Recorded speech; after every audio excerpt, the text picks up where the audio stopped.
Thank you very much for that introduction. And again, I join the other speakers in thanking Chip Mannequin for organizing this event. It's a real pleasure to be here. What I'm going to do in this talk is move away from the historical context and the analysis of historiography into a kind of assessment and or an argument for Mendelssohn's contemporary relevance as a person balancing religion with liberal ideals. In the wake of 9/11, a series of well-publicized books appeared attacking religion. Their authors, who came to be called the New Atheists, advanced some arguments against the validity of believing in the existence of God. But the most influential and explosive arguments attack the ethical dimensions of religion, claiming that authentic religious belief is inherently intolerant and hateful, and inevitably explodes into religious violence. For the New Atheists, freedom and tolerance are secular values that are completely opposed to religion.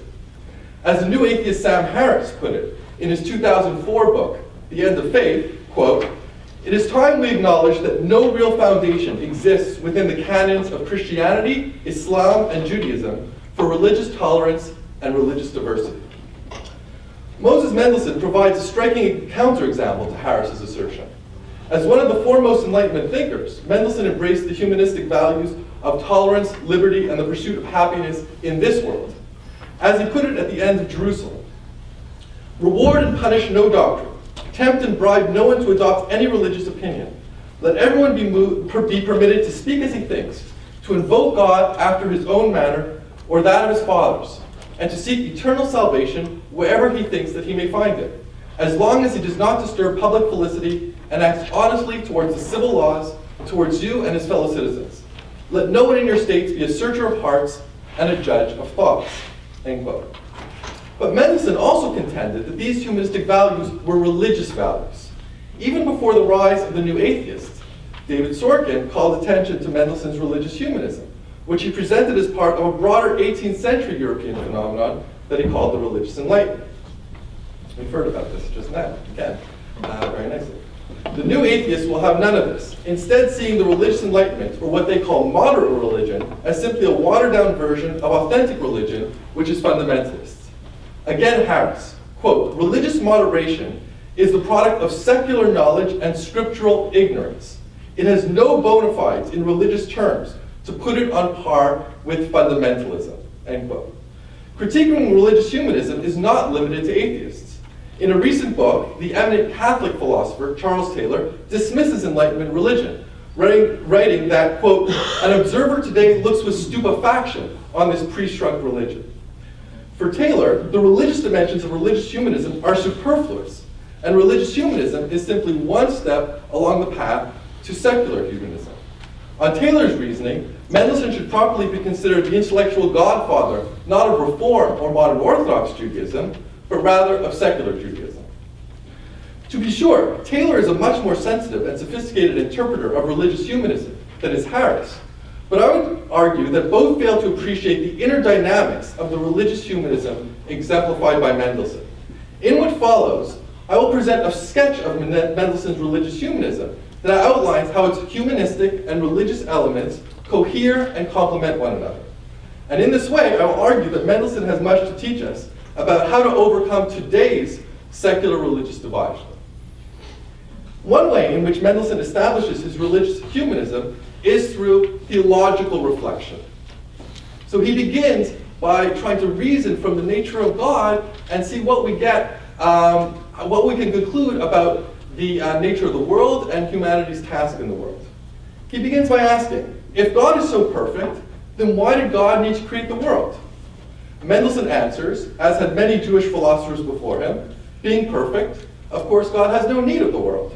Rather, God created the world for human happiness. The key question then becomes, what constitutes human happiness? While thinkers such as Chasdai Kreskis and Moses Chaim Luzzatto had argued that cleaving to God constitutes the highest human happiness, Mendelssohn claims that the utmost human happiness involves cultivating one's faculties or capabilities through participation in the world. Mendelssohn reasons that since the world is a divine creation, it must be a good place, As such, God wishes us to embrace the world, not turn away from it. Like Saadia Gaon before him, Mendelssohn is what is sometimes termed a eudaimonic pluralist. What that means is that for Mendelssohn, perfecting our intellect is one component of perfection, but not the exclusive or even the highest form of perfection. In addition to intellectual perfection, Mendelssohn includes cultivating our appreciation of art and aesthetics, maintaining a healthy body, and most importantly, developing our ethical faculties among human perfections. Furthermore, Mendelssohn thinks that these capabilities must be developed freely, since, as he puts it in a letter, quote, "A life without liberty is not worth living." For Mendelssohn, then, we most fully worship God when we freely develop our capabilities and help others to do the same. While in this way, Mendelssohn finds religious legitimacy for embracing the world, one might still ask what role religious beliefs play in promoting humanistic aims. And this brings us to a second key dimension of Mendelssohn's religious humanism. For Mendelssohn, there are two foundational universal religious beliefs: belief in a benevolent God who cares for us individually, and belief that we possess an immortal soul. Mendelssohn claims that without belief in the benevolent God who cares for us individually, the world can seem terrifying. For at any moment, we are liable to endure enormous suffering without any assurance that such suffering benefits us in the slightest. For Mendelssohn, this way of looking at the world can be both paralyzing and depressing. It can lead one to become a hovering, over-anxious parent, always fearing imminent tragedy befalling one's children, or it can inhibit one from taking risks in business for fear of losing everything. For Mendelssohn, believing in a benevolent God who cares for us individually helps free us to embrace the world by assuring us that the world is a good, safe place, and that while we may encounter setbacks, they are ultimately beneficial as they teach us valuable lessons that will lead us to flourishing in the future. Greater flourishing in the future. The problem, of course, is that we all know people who die in pain or experience extraordinary suffering with no apparent benefit for themselves. For this reason, Mendelssohn thinks that we must believe that our soul is immortal and that we continue progressing towards perfection and happiness even after our death. For Mendelssohn, these considerations were not purely theoretical. Of his 10 children, only 6 survived till adulthood. Writing to his friend Thomas Abt, following the death of his eldest child, Sarah, in 1764, Mendelssohn wrote, quote, "Death has knocked on my door, robbing me of a child that lived among us for only 11 innocent months, though these, thank God, were happy and full of promise. My friend, this innocent one did not live these months in vain. In a short time, her mind made astonishing progress. From a tiny creature that merely cried and slept, she became a small, rational being. Much in the way in which young blades of grass push through hard soil in spring, she began to show the first signs of emotions. She indicated compassion, hatred, love, and admiration. Is no more trace of her to be encountered in all of nature? You may well laugh at my simplicity and look upon my rationalizations as the weakness of a man seeking consolation anywhere, unable to find it except in his own imagination. This is possible. Not denying my failings, I admit that I possess enough of a sense of self-preservation to adopt any doctrine conducive to my peace of mind. Yet I cannot believe that God has put us here on earth, like, say, some foam upon a wave. I must embrace the opposite view, simply because it is less absurd and promises me more comfort." And incidentally, Mendelssohn's account of immortality of the soul, I think, solves a very interesting historical, what might seem to be a peculiar fact. And that is that in 1767, Mendelssohn published a defense of the immortality of the soul, the Phaidon. This is the height of the German Enlightenment, the height of the Enlightenment in Europe. And this book was an international bestseller. It ran into 5 editions in his lifetime, into 3 editions in his lifetime, and it was translated into 5 languages in his lifetime. Now it seems paradoxical that a book defending immortality of the soul should be so popular in an age, an Enlightenment age, which embraces happiness in this world. But I think we understand the paradox when we understand that for Mendelssohn, the belief in the immortality of the soul is important precisely because it allows us to enjoy this world and to experience happiness, and frees us to develop our own capabilities in this world. Okay. Mendelssohn's religious humanism, which makes individual human flourishing the primary purpose of religion, sharply contrasts with the non-humanistic religious view that sees submission to God's will as the primary aim of religion. Put in psychological terms, while the non-humanistic religious view casts God as a demanding parent who seeks their child's constant attention and adoration, Mendelssohn's humanistic religious view casts God as a parent who seeks to encourage their child to be independent and to embrace the world by reassuring the child that the world is a safe and secure place. For Mendelssohn, while the non-humanistic view casts God as insecure and fearful, constantly needing attention and devotion, his humanistic view casts God as secure and loving, only desiring human flourishing and happiness. As is well known, Mendelssohn considers belief in a benevolent God and in an immortal soul to be universal religious doctrines that are not unique to Judaism. What distinguishes Judaism from Mendelssohn is Jewish communal memory and the practice of halakha.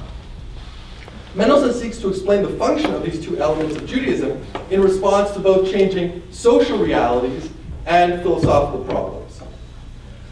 While Mendelssohn was a committed member of the Jewish community who observed halakha throughout his life, enormous changes were occurring in his day.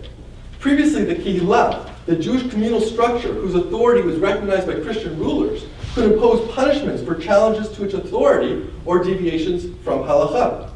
However, in Mendelssohn's time, the Kehillah's authority was declining as enlightened rulers began stripping Jewish leaders of their power to punish deviants and moved towards incorporating Jews into the state as equal citizens.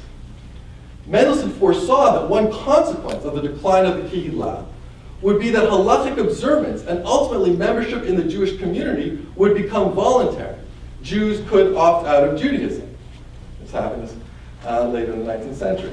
He did not, however, lament this fact, but rather celebrated it as a means for allowing Judaism to be fulfilled in a more perfect way. For not only did Mendelssohn deem freedom essential to human happiness, to human flourishing, he also held that what gave religious practices their value was the inner intention, or the kavanah that accompanied them. As such, he felt that forcing someone to observe a religious ritual, whether under threat of punishment or social pressure, stripped the ritual of its religious value, had no religious value if it was coerced. In addition to these social considerations, Mendelssohn saw halachic practice and Jewish memory as a means of solving the problem of the all too frequent disconnect that people experience between their heart and their mind. What in the 18th century was known as the problem of theory versus praxis. Many Enlightenment and 18th and Romantic thinkers dealt with this problem, including Kant and Schiller. As everyone knows from experience, while one may be convinced intellectually of certain principles, one often lacks the motivation to act upon them. I may know that getting up early to jog on a fall brisk morning is good for me in the long term, but this knowledge may be unable to overpower my present enjoyment of the comfort of my warm, cozy bed. Many end-18th century philosophers wondered, how could theoretical knowledge be made practical? In other words, how could one bring one's heart and mind into harmony with one another? Mendelssohn applies this problem to religious belief. While I may believe in a benevolent God and an immortal soul, as long as these beliefs remain purely theoretical, it is possible they will have little practical effect on my life. And therefore, despite holding these beliefs, I may continue to go through life in fear and anxiety. Mendelssohn sees halakha, practiced within the context of community, as a means of helping to resolve this problem. Mendelssohn notes that in general, one designates concepts such as God or the soul through words. But the word, God, G-O-D, is a sound that abstractly designates a benevolent, all-knowing, all-powerful being. For Mendelssohn, halakha is a semiotic system that designates concepts or ideas through practices, things. An advantage of this is that actions have a much greater impact on the heart than do words, both because they engage one's body. In addition, the power of rituals to move the heart increases when I practice rituals within the context of a community of fellow believers, which is what happens in the case of halakha. For these reasons, Mendelssohn sees halachic rituals as a means of bridging heart and mind by transforming theoretical religious beliefs into what he calls living knowledge. For example, by eating matzah at the Seder on Passover, I reenact with others God's benevolence, as expressed by God's having freed the Jews from slavery in Egypt. This also reinforces my sense of Jewish community by recalling the common memory of liberation from slavery in Egypt that forms a crucial basis of Jewish peoplehood. Recalling these ideas about God's benevolence and the Jewish past through rituals is much more powerful than my simply uttering the statement, there exists a benevolent God. For Mendelssohn, the voluntary nature of participation in the Jewish community is crucial, and on this basis, he rejects excluding non-believing or non-practicing Jews from the community, or of using any means, however subtle, of coercing people to participate in halachic ritual. All Jews must be welcomed into the community and accepted. Halachic practice must be voluntary and stem from conviction. As Mendelssohn puts it, quote, divine religion does not prod men with an iron rod, it guides them with bands of love.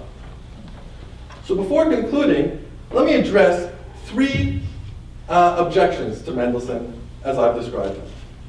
The first objection is raised by Alan Arkush, who claims that Judaism clearly does not value tolerance and freedom. As an example, he gives the fact that the Bible mandates stoning the person who breaks the Sabbath. My response is that Judaism is a tradition that is constantly in a process of reinterpreting itself and of discovering latent wisdom that has not been understood by previous generations. Mendelssohn was fully convinced that Judaism's sacred texts, especially the Bible and the Talmud, express revealed truth. At the same time, he was fully convinced that Enlightenment ideals of tolerance, freedom, and humanitarianism were both moral and good. But since Judaism was good, and enlightened ideals were true, since Judaism was true, and enlightened ideals were true, Mendelssohn could not believe that the two could contradict. And he said this explicitly in Jerusalem, where he employed the medieval adage, quote, truth cannot conflict with truth. His genius lay in showing how to reconcile Judaism with Enlightenment through his engagement with the Jewish interpretive tradition. To be sure, Mendelssohn recognized that in his own day, rabbis deviated from the demands of ethical rationalism, as evidenced, for example, by their using coercive means such as excommunication to force halachic obedience. This was occurred with the case of Raphael Cohen in Hamburg. But for Mendelssohn, this was not evidence of Judaism's illiberalism, but rather of the rabbis turning away from authentic Judaism. While Mendelssohn deemed the Torah and Talmudic law authoritative expressions of revelation, which must therefore be reconciled with reason, he felt no such obligation towards post-Talmudic Jewish authorities, as evidenced, for example, by his approach to early burial controversy, which I'm not going to go into right now. As he famously wrote in his letter to Lafater, quote, I shall not deny that I have observed in my religion human additions and abuses that alas tarnish its luster. Which friend of truth could boast of having found his religion to be free of harmful human additions? A second common objection to Mendelssohn is the following. Doesn't Mendelssohn's making Judaism voluntary open the door towards the abandonment of Judaism? Mendelssohn would argue that those making this charge are confusing cause and effect. The fact is that in modern democratic societies, Jewish affiliation and practice is voluntary. And as such, leaving Judaism is possible for any Jew who chooses to do so. It wasn't fully the case in Mendelssohn's time, but he saw it moving that way. Mendelssohn realizes that in modern democratic societies, the basis for Jewish commitment will have to be persuasion and education. Judaism will have to compete for Jewish affiliation in the marketplace of ideas, and it will be the responsibility of Jewish leaders to explain and enact the meaning and value of religious belief, Jewish community, and halachic practice in such ways that individuals recognize Judaism's benefit for their lives. Mendelssohn embraces this reality as good for Judaism, for by ensuring that Jews understand why they affiliate and why they practice Judaism, Judaism will be brought to a higher level of perfection. In reality, I don't see the alternative. Even if one adopts a non-humanistic perspective, seeing membership in the Jewish community as based on blood, as did the 20th century Jewish philosopher Franz Rosenzweig, or seeing halachic observance as demanding blind submission to the divine will, as did the Orthodox Jewish thinker Yeshaya Leibovitz. Nevertheless, in a democratic society, one must still convince individual Jews that these notions are correct. So in any case, Judaism depends on voluntary conviction. This point leads me to a final challenge that David Sorokin recently put to me. He noted that while it is true that in the first part of Jerusalem, Mendelssohn stresses the voluntary nature of religious observance, in the second part of Jerusalem, he employs a medieval argument regarding public revelation to argue that Jews are obligated to observe halakha and prohibited from discarding it. And here's the relevant passage. Mendelssohn writes, quote, "In fact, I cannot see how those born into the house of Jacob can in any conscientious manner disencumber themselves of the law. We are permitted to reflect, to inquire into its spirit, and here and there, where the law gave or gave no reason, to surmise a reason that perhaps depended on time, place, and circumstances, and that perhaps may be liable to change in accordance with time, place, and circumstances, if it pleases the supreme lawgiver to make known to us his will on this matter in as clear a voice and in a public matter and as far from all doubt and ambiguity as he did when he gave the law itself on Sinai. As long as this has not happened, as long as we can point to no such authentic exemption from the law, no sophistry of ours can free us from the strict obedience that we owe to the law." In light of this passage, I would just draw a distinction between two types of obligation: political obligation and theological obligation. For Mendelssohn, from a political perspective, religion has no authority to use any form of punishments or threats of punishments to coerce religious observance, which is therefore voluntary. Nevertheless, from a theological perspective, halakhic observance is obligatory since God commands it. However, as we have seen, religious practices only abide to the extent that they are practiced with conviction. Hence, the belief that halakha is obligatory must be freely accepted on the basis of conviction. One purpose of Mendelssohn's arguing for a theological basis for halakhic obligation is to prevent the reduction of halakha to, I think, what he sees as what I would call shallow rationalism, which discards halakhic observance if the value of the law is not immediately apparent. By grounding halakha's authority in God's infinitely wise will, Mendelssohn is arguing that a certain amount of trust in the value of the law is justified even if the value is not immediately discernible. And this is how Mendelssohn puts it in the immediate continuation of the passage I just quoted. Quote, "Reverence for God draws a line between speculation and practice that no conscientious man may cross. I therefore repeat my earlier protestation. Weak and short-sighted is the eye of man. Who can say I have entered into God's sanctuary, gauged the whole system of his designs, and am able to determine its measure, goal, and boundaries? I may surmise, but not pass judgment, nor act according to my surmise. If in things human I may not dare to act contrary to the law, on the mere strength of my own surmise and legal sophistry, without the authority of a lawgiver or custodian of the law, how much less so may I do in matters divine?" As we have seen, for Mendelssohn, halakha is a means of promoting individual perfection, my own flourishing. The idea that God obligates one to practice halakha is a way of stressing that observing halakha promotes my perfection, even if I do not understand how this is the case. And that deviating from halakha involves the faith that deviating from halakha is ultimately deviating from my own self-interest. To conclude, Mendelssohn refutes the charge that all religion is incompatible with humanistic values of tolerance, liberty, and the pursuit of happiness in this world, and that any attempt to reconcile religion with these values involves stripping the religious dimensions from religion. Rather, for Mendelssohn, Judaism coheres with, complements, and advances humanistic values.